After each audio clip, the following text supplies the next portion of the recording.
Wait a minute, that's not right. SummerSlam weekend partied to the tune of 5 new champions. 2 Judgment Day members issue their final judgment. And yeah, some guy returned from a 4-month vacation to continue his reign as the biggest coward. Okay. In the news indeed, we are back for both a SummerSlam and the SmackDown Before's recap. So let's get started with the main event from SummerSlam. It of course was Cody Rhodes versus Solo Sikoa, and on SmackDown Friday night, Sikoa was able to get Rhodes to agree to turn it into a Bloodline rules match, which of course is what Rhodes won to defeat that other guy who finally decided to show up at WrestleMania. Well, we'll get to him shortly, but let's go to the match, and surprisingly, it was more of a standard match than a Bloodline rules match throughout most of it. And Solo Sikoa came out pretty strong and was able to hold his own with Rhodes, landing a spinning solo and 2 flying headbutts while Rhodes was caught in the Tree of Woe. But when Sikoa tried for a 3rd flying headbutt, Rhodes was able to avoid it and then hit a spinning crossbody from the top rope, which allowed him to finally take control. He then later hit a superplex and his first crossroads of the night. That finally caused Tama Tonga and Tonga Loa to come out from the back, and the 3 of them combined to completely destroy Rhodes until Kevin Owens made his return after getting injured just a couple weeks ago, and he was able to even it up momentarily before he was also overwhelmed. But fortunately, Randy Orton also made his triumphant return, and he turned the tides with him landing in RKO and then KO hitting a stunner that then they were able to get both Tonga and Loa outside of the ring and took them to the back where they continued for the rest of the night. Then Cody Rhodes grabbed the steel steps and hit Sikoa with them 2 times. But as he went to throw the steps at Sikoa, Solo was able to land a spear on Rhodes. But Rhodes was somehow able to recover after the spear, and he landed 2 crossroads that surely would have ended the match when he decided to go for that 3rd crossroads. But Jacob Fatu came out and attacked Rhodes, landing both a spinning aerial attack and then his mighty moonsault. But somehow Rhodes was able to kick out from that, so Fatu continued the punishment with a super kick and then a splash through the announce table. However, at this point, Fatu injured himself during the splash and he was unable to continue the assault. However, Sikoa took it from there and he went to the top rope and landed a splash inside the ring, but somehow Rhodes found a way to kick out of that too. At that point, Sikoa had enough, and when he wound up for the Samoan spike, Rhodes simply crumpled over. Wow, that was unexpected. But Sikoa picked him back up and again went for the Samoan spike, but this time Rhodes mustered enough energy to hit a super kick and then a super Cody cutter off of the top turnbuckle. Well, at that point, you know what happened. Roman Reigns' music finally hit, and he very slowly sauntered to the ring for us to try to guess what he would do. Well, once he reached the ring, there was no doubt he hit a Superman punch on Solo Sikoa and then a spear, leaving the ring to leave Cody Rhodes with the opportunity to hit one more final crossroads to get the win and retain the title. For Rhodes, that is his 4th successful title defense, and he goes to 10-1 on the year, and surprisingly 2-0 in Bloodline rules matches. For Sikoa, well, he drops to just 5-1 in one-on-one matches. But Roman Reigns obviously is the story of this one, and Roman, all we can say is, you're pathetic.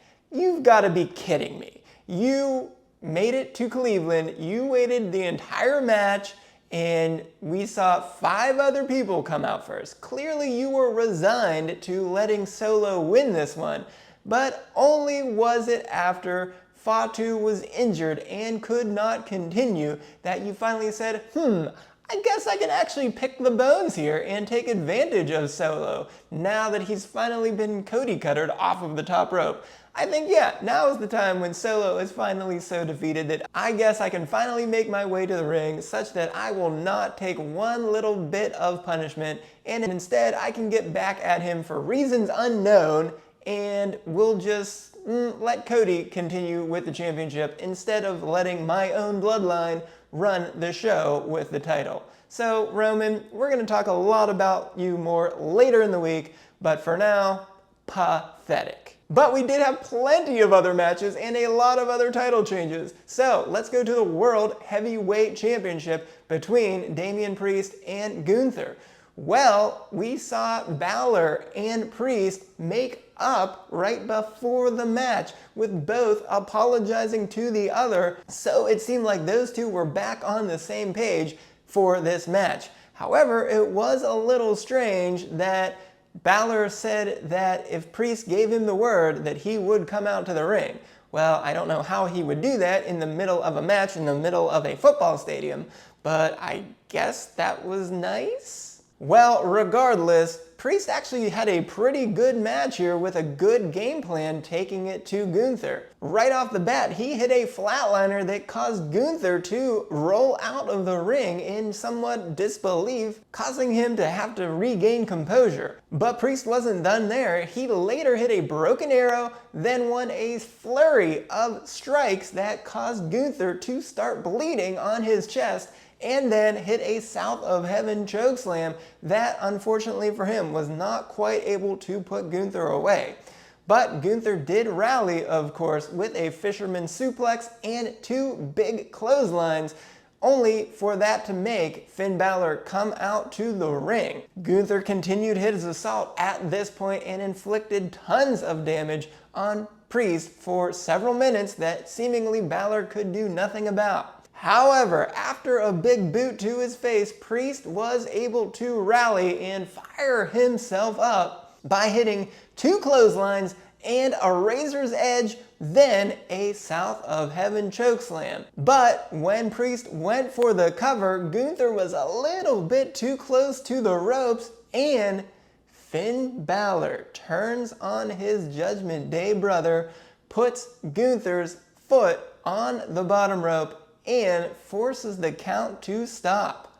Well, once Priest saw the replay of this on the big screen, he was completely enraged at Balor and turned his attention away from Gunther, with Gunther not once but twice putting in a sleeper hold that eventually forced Priest to fall asleep and for the ref to call for the bell, and making Gunther your new World Heavyweight Champion. For Gunther, he goes to 10-1 on the year and is 7-0 post WrestleMania, as this is obviously his first time as World Heavyweight Champion. For Priest, it was a valiant effort, but he falls to 6-2 in one-on-one matches, and this was his first singles loss since the Royal Rumble. More on the Judgment Day, and the kickoff match for the show was the Women's World Championship between Liv Morgan and Rhea Ripley. Well, Liv did pretty well playing mind games with Rhea early on, rolling out of the ring several times, but Mommy eventually figured it out and started taking it to Liv. However, Liv turned the tables and threw Rhea into the post, which caused Rhea's injured right shoulder to pop out of place. And this affected her badly for most of the match, and she popped it back in not once but twice. And the first time, ramming her own shoulder into the announce table. What a sight to see there. Really feel bad for Mommy there. But she is a warrior and ventured on, but was not quite able to land a riptide early. But she was able to play some impressive defense when she held off Liv trying to do an armbar to rip out Rhea's shoulder.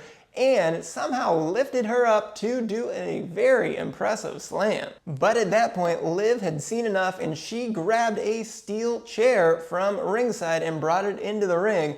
But Rhea was able to successfully fend her off and landed a riptide that should have won the match, but she was too angry at that point, grabbed the steel chair, and when she went to swing it, Dirty Dominic was right there to prevent it. But of course, we thought that was so that Dom would allow Rhea to get a traditional win to win the championship instead of just being disqualified. But that ended up not being the case, because moments later, Liv recovered and dropkicked Rhea right into Dom, knocking him off of the ring.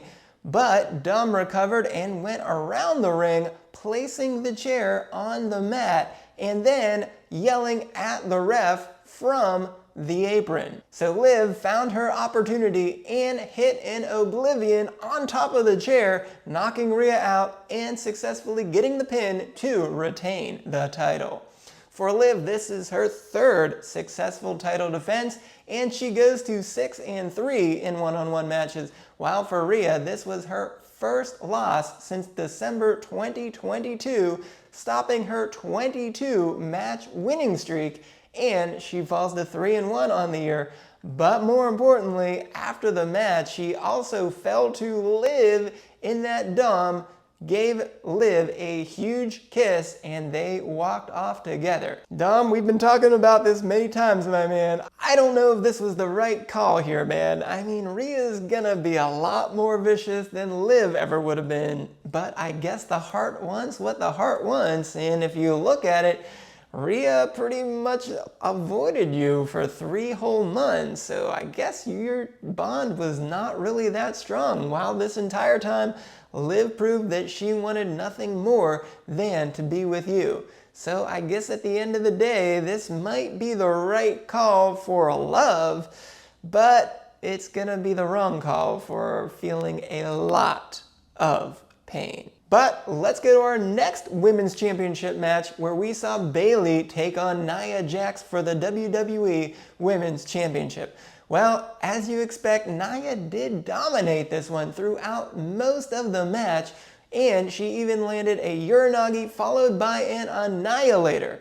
But for the first time, as far as I can remember, Bayley kicked out of the Annihilator, which was quite impressive. Bayley then recovered and attempted a suicide dive. However, Nia intercepted it and then landed a Samoan drop. But when she went for the Annihilator, Bayley was able to climb up the ropes, and this new BBL Bayley really showed off the power in her lower half as she was able to grab Nia off of the ropes and slam her down to the mat.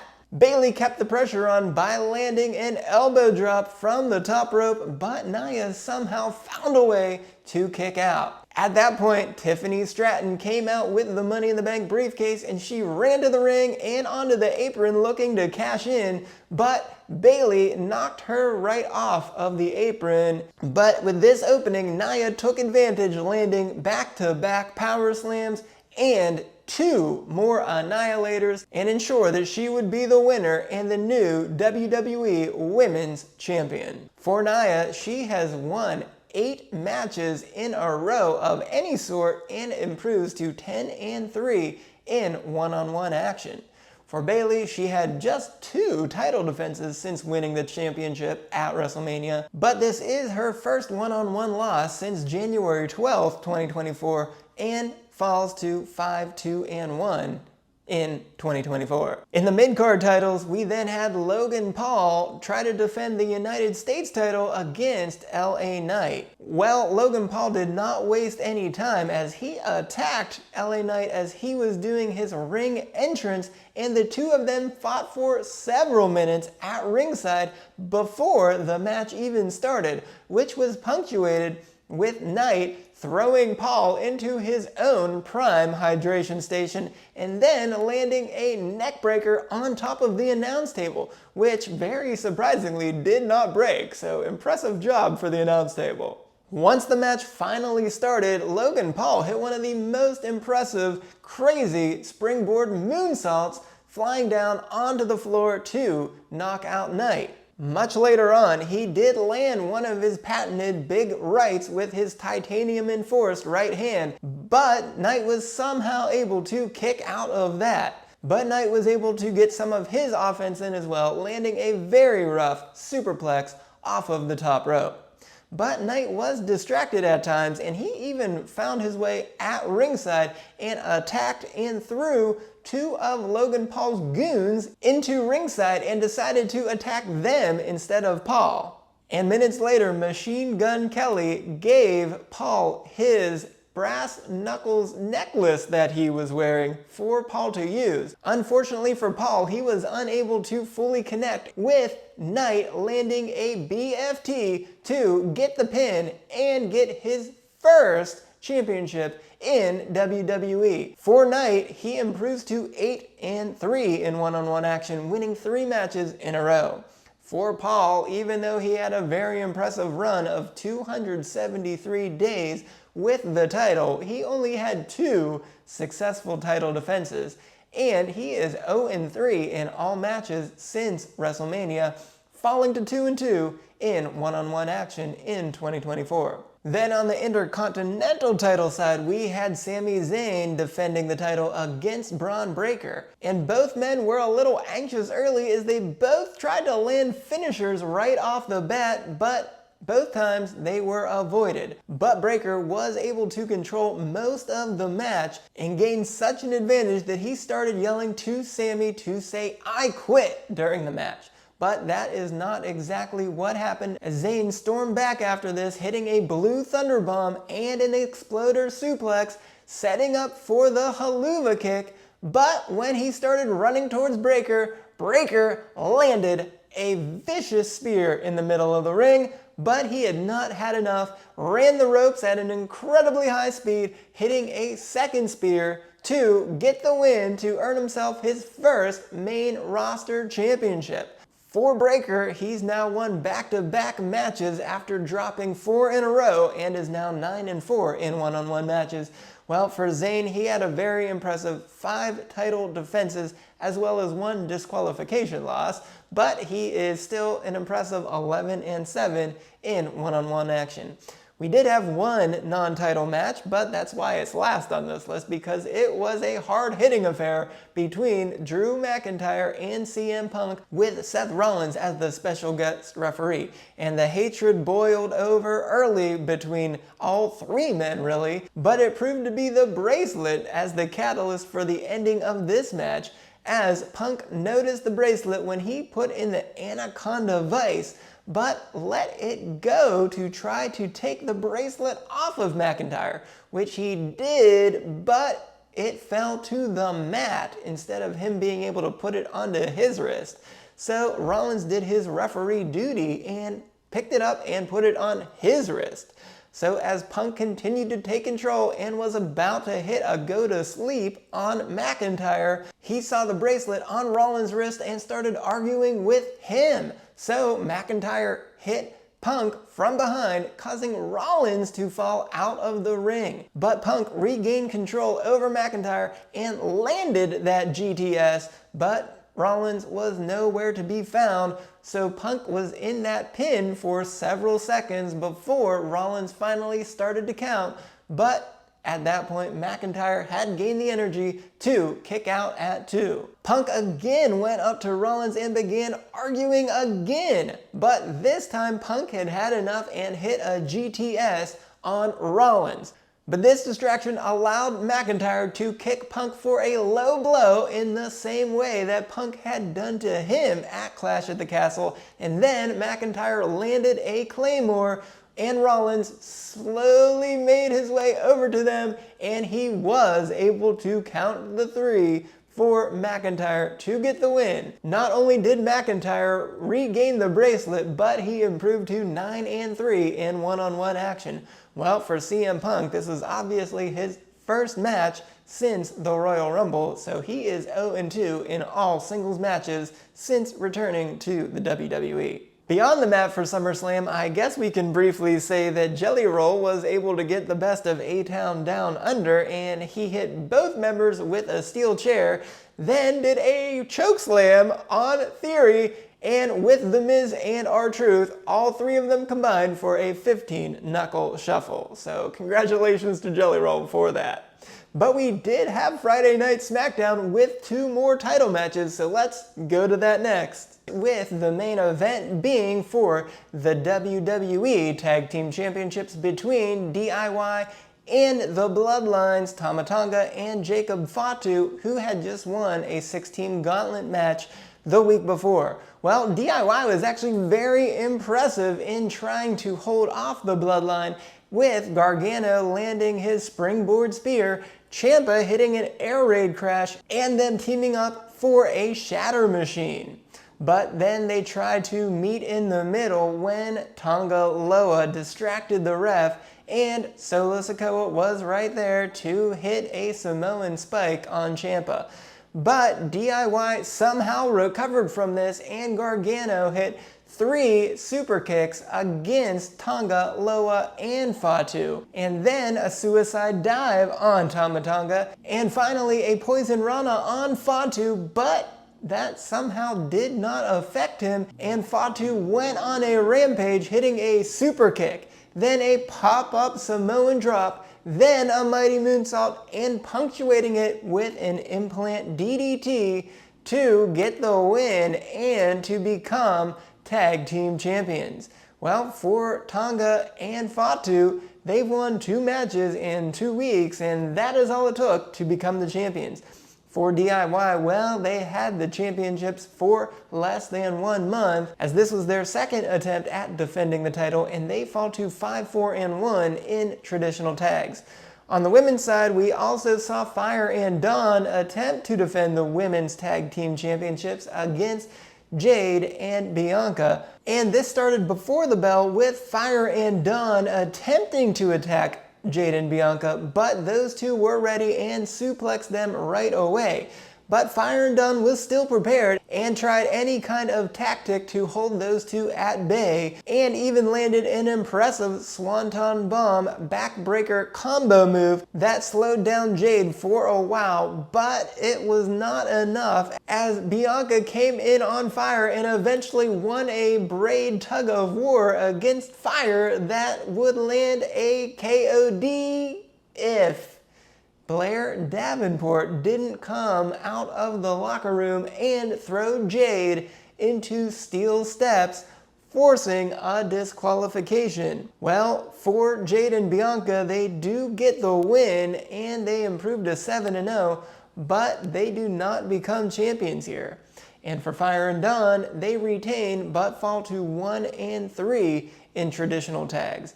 And even worse, Fyre, Dawn, and Blair all continued to attack the two of them and ended with throwing Jade over the announce table.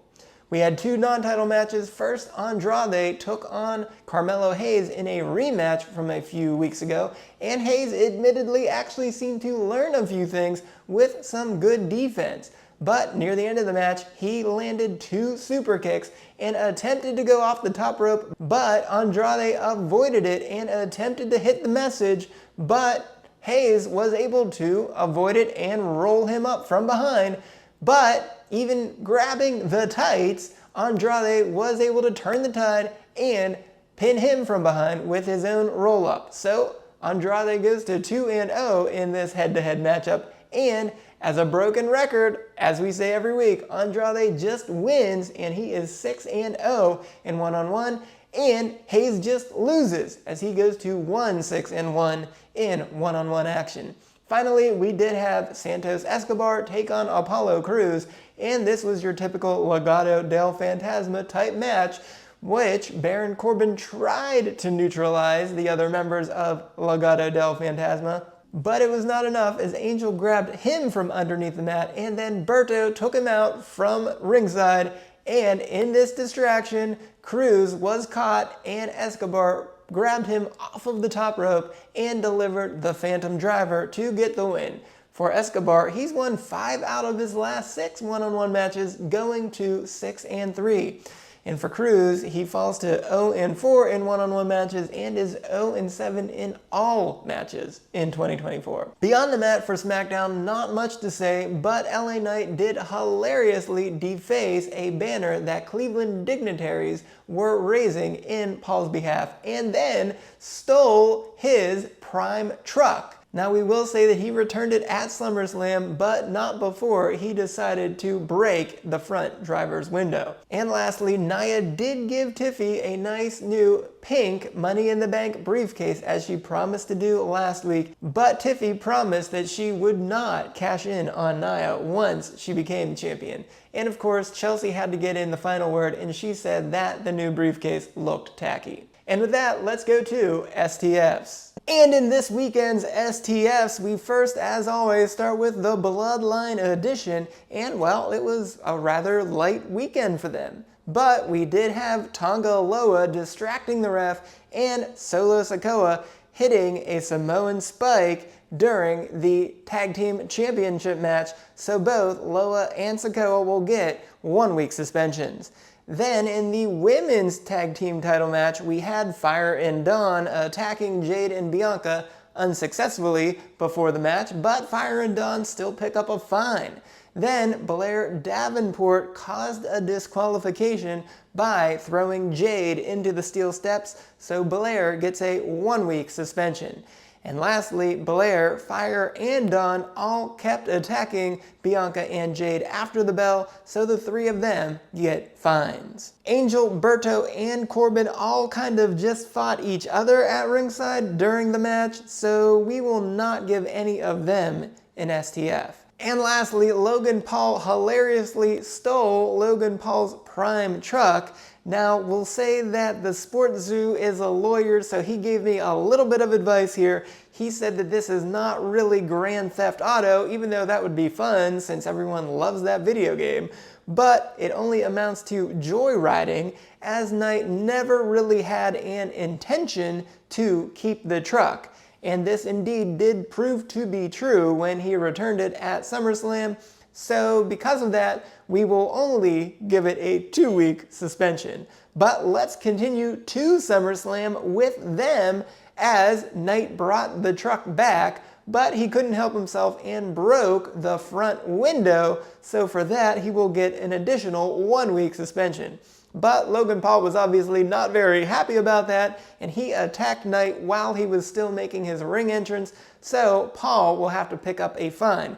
The rest of the battle that happened before the bell rang, well, nothing additional there. But later, Knight then threw 2 of Paul's entourage members into ringside and kept attacking them, so Knight will pick up a 2-week suspension there for attacking non-WWE employees. And lastly, Logan Paul yet again used the brass knuckles, and just like we did in his match against Cody Rhodes, we will still have to give Paul a 1-week suspension for using a deadly weapon. Then in the Judgment Day edition, now come to think of it, it might be the last Judgment Day edition of STF, so let's enjoy it. Well, we had Dom grab the chair from Rhea as she was about to swing it, but he then laid the chair onto the mat for Liv to use and distracted the ref, so Dom will get a 1-week suspension. And Finn Balor put Gunther's leg on the bottom rope, which very well may have cost Priest the title and changed the outcome of a championship match, so Balor has to get a 1-week suspension. McIntyre pushed Seth Rollins during his match, and then Punk GTS'd Rollins. So for both men laying hands on a WWE official, they will both get 1-week suspensions. Yes, we know Seth Rollins can handle that contact a lot better than the other refs, but he was still in the role of a WWE official, so we have to give them those suspensions. And lastly, we will not give any STFs to Jelly Roll because he is not a WWE employee, and everything in the Bloodline Rules match was legal, so there are no STFs there either. SummerSlam weekend was an eventful weekend with 5 total title changes over 2 nights. The Judgment Day totally imploded as Dom made his final choice and Finn Balor stabbed Priest in the back. And yeah, I guess we will have to finally deal with the return of Roman Reigns. I'm Dr. O'Kay, reporting on the WWE, where everything is okay.